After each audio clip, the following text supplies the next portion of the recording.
আসসালামু আলাইকুম, সবাইকে শুভেচ্ছা জানাচ্ছি। মাসুম মাহবুব দেখছেন আপনার ইউটিউব চ্যানেল এবং মাসুম মাহবুব ফেসবুক পেজ। পৃথিবীর যে প্রান্ত থেকে যারা দেখছেন সবার জন্য শুভকামনা, ভালোবাসা।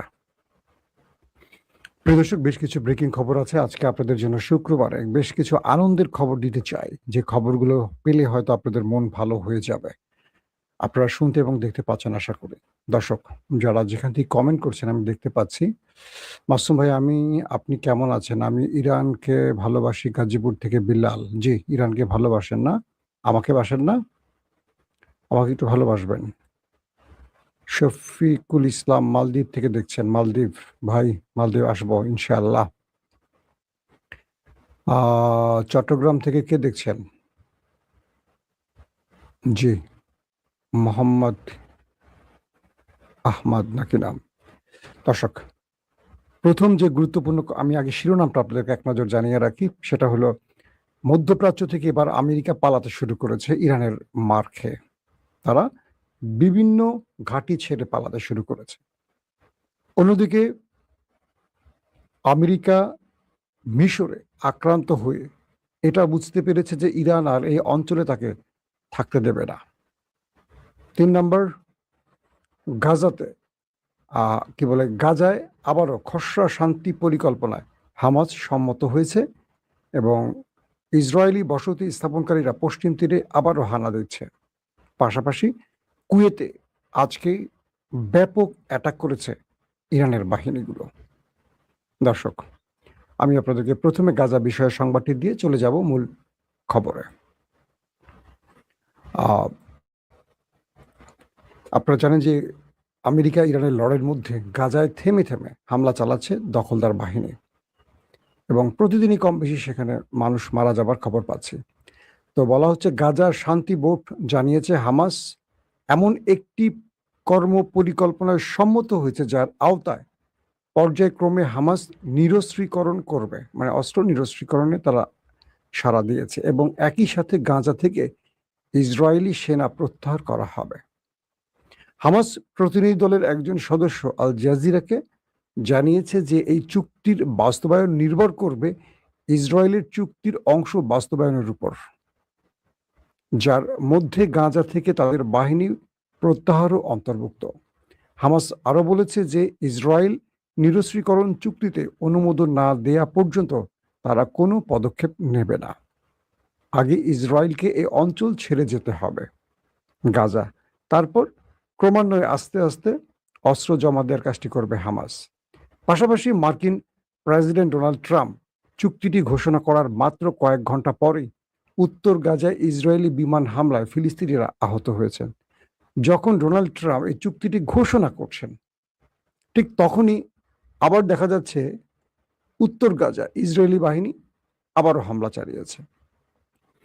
তো গাজা রোডম্যাপের দ্বিতীয় পর্বের প্রতিপালন নিশ্চিত করতে মিশর মধ্যস্থতাকারী হিসেবে যুক্তরাষ্ট্র, কাতার ও তুরস্ককে নিয়ে একটি শীর্ষ সম্মেলনের আয়োজন করবে শীঘ্রই, এমনটি জানানো হয়েছে। পাশাপাশি নাবলুস ও পার্শ্ববর্তী গ্রামগুলোতে ইসরায়েলি বাহিনী এবং বসতি স্থাপনকারীদের হামলায় অন্তত আরও ১১ জন ফিলিস্তিনি আহত হয়েছেন এবং হেব্রন ও রামাল্লার কাছেও হামলার খবর পাওয়া গেছে। যখন চুক্তি নিয়ে আলোচনা বা চুক্তি হচ্ছে, তখন ওরা থেমে থাকছে না, ওরা একের পর এক আক্রমণ করছে। দর্শক, পাশাপাশি সবচেয়ে বড় গুরুত্বপূর্ণ খবরটি আগে দিয়ে নেই, তারপর আমরা বিশ্লেষণে যাব। আহ ইরানের জনসংযোগ দপ্তর জানিয়েছে আইআরজিসির যে অপারেশন তারা যে নাসার তার পরের যেই ফেজটা শুরু হয়েছে ২৭তম পর্যায়ে, এবং তারা মার্কিন যুক্তরাষ্ট্রের যে কুয়েতে অবস্থিত ঘাঁটি সেখানে ব্যাপক অ্যাটাক করেছে এবং বলা হচ্ছে আহমদ আল জাবের বিমান ঘাঁটিতে টহলরত ড্রোনগুলো বিমান আশ্রয় কেন্দ্র, স্যাটেলাইট সংযোগ ব্যবস্থা এবং সরঞ্জাম সংরক্ষণগারগুলোকে লক্ষ্যবস্তু বানিয়েছে ইরানের মিসাইল এবং ড্রোন। এবং এই স্থাপনাটি মার্কিন বিমান ও নজরদারি কার্যক্রমের একটি প্রধান কেন্দ্র এবং মার্কিন বাহিনীর রসদ সরবরাহের জন্য এটি গুরুত্বপূর্ণ কেন্দ্র হিসাবে বলা হয়েছে। অর্থাৎ তারা বলছে যে ইরানের সেনাবাহিনী কুয়েতে মার্কিন আল জাবের বিমান ঘাঁটিতে হামলা করে সেখানে মার্কিন যতগুলো সমরাষ্ট্রের অবস্থান ছিল সবগুলোকে টার্গেট করে ধ্বংস করে অ্যাটাক করে ধ্বংস করেছে। ইসলামাবাদ সমঝোতা স্মারকের শর্ত লঙ্ঘনের জেরে জুলাই মাসের শুরু থেকে যুক্তরাষ্ট্র ইরানের দক্ষিণাঞ্চলীয় প্রদেশগুলোতে ব্যাপক অ্যাটাক করে। ইরান পাল্টা অপারেশন নাসর টু নামে তারা আবারও অপারেশন শুরু করে এবং বলা হচ্ছে মার্কিন যে ঘাঁটিগুলো রয়েছে মধ্যপ্রাচ্যে তাদেরকে লক্ষ্য করে অ্যাটাকগুলো করা হয়। সেনাবাহিনী কেসমে বেসামরিক বাড়িঘরের মার্কিন হামলার তীব্র নিন্দা জানিয়েছে। পাশাপাশি তারা বলছে যে কুয়েতে আমেরিকার যেই ঘাঁটিগুলো ছিল সেখানে তারা দেখছিল যে আমেরিকা নতুন করে ইরানের বিরুদ্ধে যুদ্ধের জন্য আরো কিছু সমরাস্ত্র প্রস্তুত করেছে। ইরান আক্রমণ চালিয়ে সেগুলো ধ্বংস করে দিয়েছে। এবং ইন্টারেস্টিং ব্যাপার হলো যে কুয়েতের সবচেয়ে বেশি আক্রান্ত হয়েছে ইরান দ্বারা। তাদের পানি শোধনাগার, বিদ্যুৎ কেন্দ্র, তাদের মার্কিন ঘাঁটি সবগুলোকে উড়িয়ে দিয়েছে ইরান। আল জাজিরা বলছে শুক্রবার ইরান ঘোষণা করছে যে তারা কুয়েতের আহমদ আল জাবের বিমান ঘাঁটিতে মার্কিন সামরিক স্থাপনা লক্ষ্য করে হামলা চালিয়েছে এবং এই হামলাকে আগের দিন মার্কিন হামলার প্রতিশোধ হিসেবে বর্ণনা করছেন ইরান। গত 24 ঘন্টা ইরানের বিরুদ্ধে মার্কিন ইসরায়েলি যুদ্ধের সর্বশেষ ঘটনাবলীর একটি সংক্ষিপ্ত রূপ এটুকু জানা গেছে যে আমেরিকা এবং ইসরায়েল ইরানের কাছে এই লড়াইতে আবারও পরাজিত হয়েছে। দর্শক, ইরানের সেনাবাহিনী জানিয়েছে তাদের বাহিনী ড্রোন হামলায় কুয়েতের আহমদ আল জাবের ঘাঁটি ধ্বংস করেছে। কৌশলগত মার্কিন সামরিক স্থাপনা লক্ষ্য করে হামলা চালিয়েছে এবং সেটাকে নির্মূল করে দিয়েছে। আধা সামরিক সংস্থা তাসনিম নিউজ জানিয়েছে তারা ড্রোন ব্যবহার করে হ্যাঙ্গার, স্যাটেলাইট যোগাযোগ ব্যবস্থা এবং সামরিক সরঞ্জাম অর্থাৎ যেখানে মিসাইল স্টোরেজ সেগুলোকে ধ্বংস করেছে। এবং এক প্রকার এটুকু বোঝা গেছে যে ইরান তার প্রতিটি জবাব আমেরিকার চেয়ে একটু বাড়িয়ে দিচ্ছে, মানে আমেরিকা যা করছে ইরান তার চেয়ে একটু বেশি করার চেষ্টা করছে। দর্শক, মার্কিন যুক্তরাষ্ট্রের সবচেয়ে গুরুত্বপূর্ণ যুদ্ধ বিমানের নাম হলো F-35 স্টিলথ প্রযুক্তির। আপনারা জানেন যে F-35 কেনার জন্য তুরস্ক আমেরিকার সাথে বেশ দিন দরবার করছে। তো সেই F-35 জর্ডানে একটি হ্যাঙ্গারে রাখা ছিল। বলা হচ্ছে যে আমেরিকা ইরানের সাথে যুদ্ধবিরতি ঘটিয়ে নতুন করে প্রতিটি বেজে আবারও অস্ত্র আনার চেষ্টা করছিল। তাদের যেই সিস্টেমগুলো ইরান ধ্বংস করেছে, radar system, Patriot third system, প্রচুর সেনা হতাহত হয়েছে, সেখানে নতুন করে রিপ্লেস করা হচ্ছে সেনা।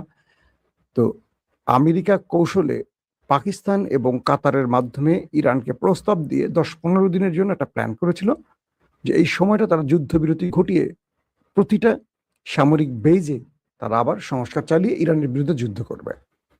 তো হঠাৎ করে ইরানের কাছে ইন্টেলিজেন্স তথ্য আসে যে জর্দানে বেশ কয়েকটা F-35 এসে জড়ো হয়েছে এবং এরা রিফুয়েলিং করে যে কোনো সময় ইরানে অ্যাটাক করবে। ইরান এই তথ্যটি পেয়ে অগ্রিম জর্দানে মার্কিন ঘাঁটিতে সারপ্রাইজ অ্যাটাক করে এবং বলা হচ্ছে একসঙ্গে, ইরানের পক্ষ থেকে বলা হয়েছে একসঙ্গে তারা 3টি F-35 ধ্বংস করে দিয়েছে।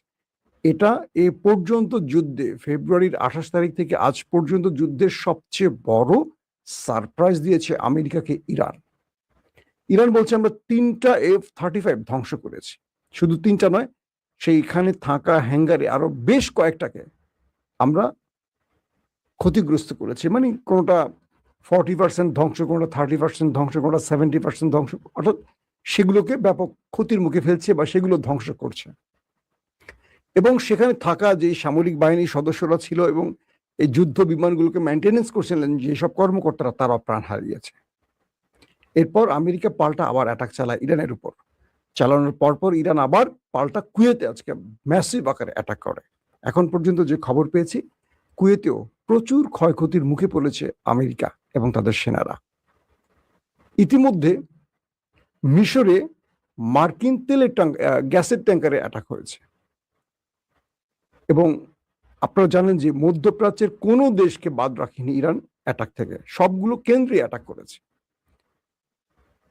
ইরান তার স্যাটেলাইট ইমেজে এমন একটি ছবি প্রদর্শন করেছে যেটা দেখলে আপনাদের মাথা নষ্ট হয়ে যাবে।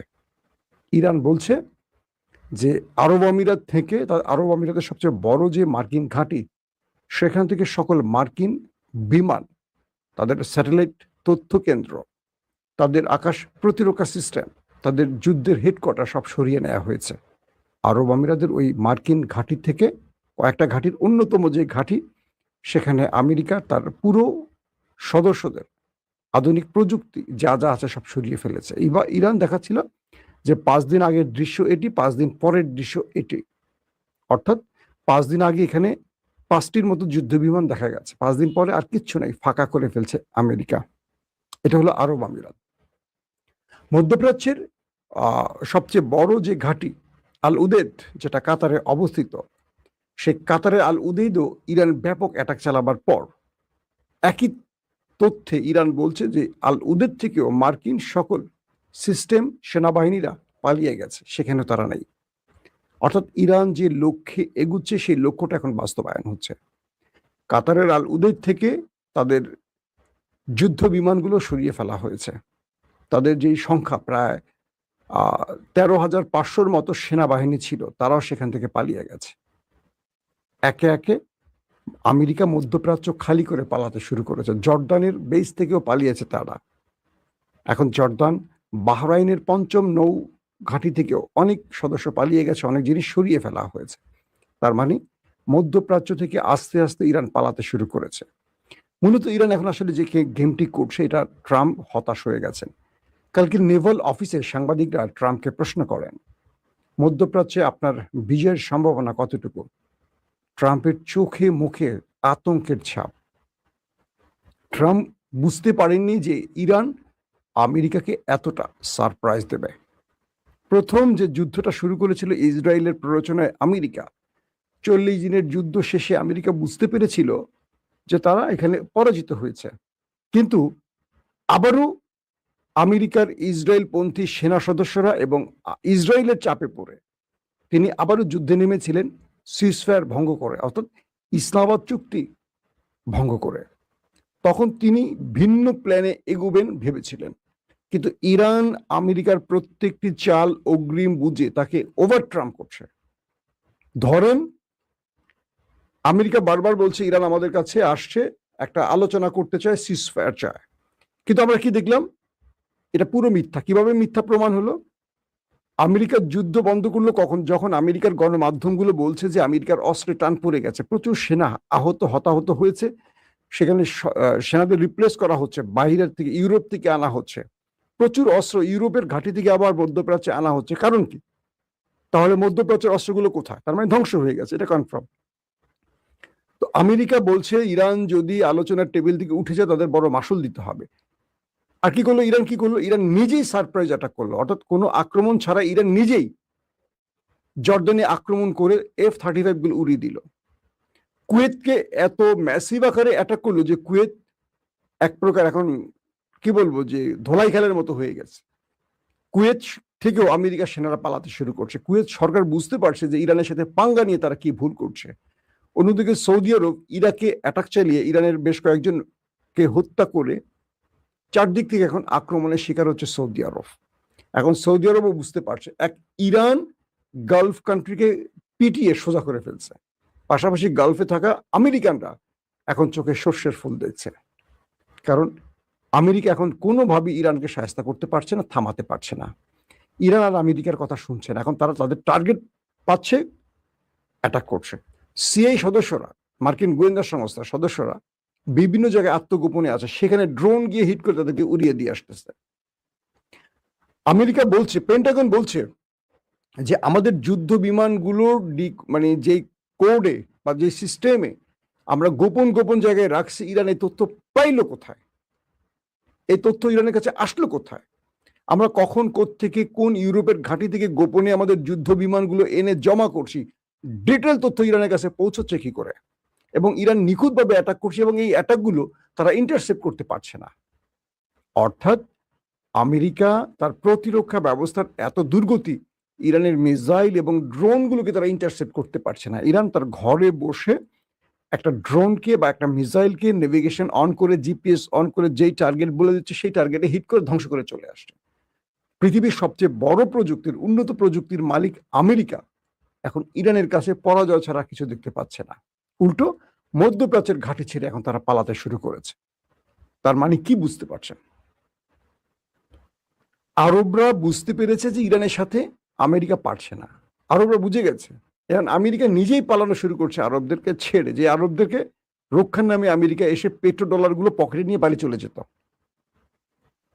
আজকে আরবরা দেখলো এটা। আবার দেখবেন আরবরা এখন ইরানের কাছে এসে বলবে আমরা চুক্তি করতে চাই। সৌদি আরব তার বিশ্বাসঘাতকতা শাস্তি পাচ্ছে। তার তেলকূপগুলোকে একটার পর একটা জ্বালিয়ে দিয়েছে হুতি এবং ইসলামিক রেজিস্ট্যান্স। কেমন লাগে এখন? তুমি ইরানের সাথে মানে আলোচনা করছো, চুক্তি করতে চাও, আবার আমেরিকার সাথে সম্মিলিত হয়ে অ্যাটাক করছো। তুমি হুতিদের উপর বা ইয়েমেনে অ্যাটাক করছো। তুমি পারলে ইরানের সাথে পাঙ্গা নাও। তোমার আব্বা আমেরিকায় তো পাঙ্গা নিয়ে এখন পালানোর চেষ্টা করছে। ইরান বলছে যারা বিশ্বাসঘাতক তাদের শাস্তি হবে। ইরান কাউকে ছাড়বে না, এবং ইরান এটাও বলে দিয়েছে আমেরিকার সাথে তার আলোচনা নয়, আলোচনা কোনোভাবেই আমেরিকার সাথে তারা এগিয়ে নেবে না। কারণ আমেরিকা বারবারই বিশ্বাসঘাতকতা করছে। এই অবস্থায় এখন আমেরিকা নতুন করে আলোচনা শুরু করতে পারছে না। আলোচনা টেবিলে আছে কিন্তু শুরু করতে পারছে না আলোচনা। ইরান তাদেরকে আর বিশ্বাস করছে না। কারণ আমেরিকা যা বলে তা করে না, আর যা করে তা বলে না। প্রত্যেকে ভালো থাকবেন। আল্লাহ হাফেজ। ওপেন দাইস মানে সত্যকে সত্য বলা, মিথ্যেকে মিথ্যে বলা। আমরা শোনা কথা নয়, চোখে যা দেখে তাই বলি।